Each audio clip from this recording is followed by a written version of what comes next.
As somebody who will be attending Truman State University this fall, I can very much say that lifting this mandate will affect me a lot.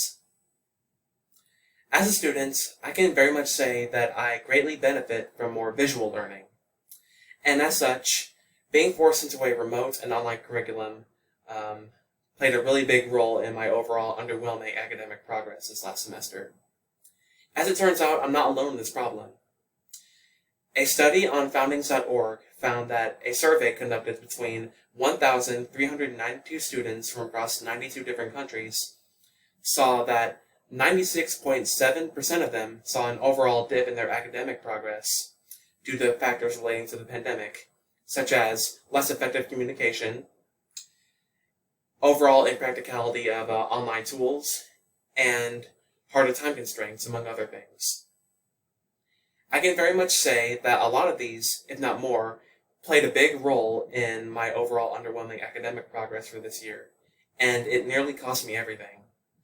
I don't want to have to not go to college and not get my degree because of external factors that were beyond my control. That just wouldn't be fair. So when I hear that the university is making steps to go forward and going back into an all-in-person curriculum, of course I'm excited about it. That's going to help me a lot. My overall academic progress is not all that I'm taking into consideration, however.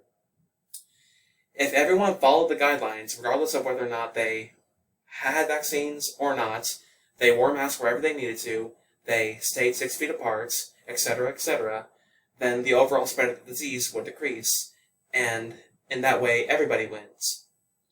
But unless this Delta variant gets out of hand, and we're sent all the way back to square one, then I can understand why we would have to keep going with this online curriculum.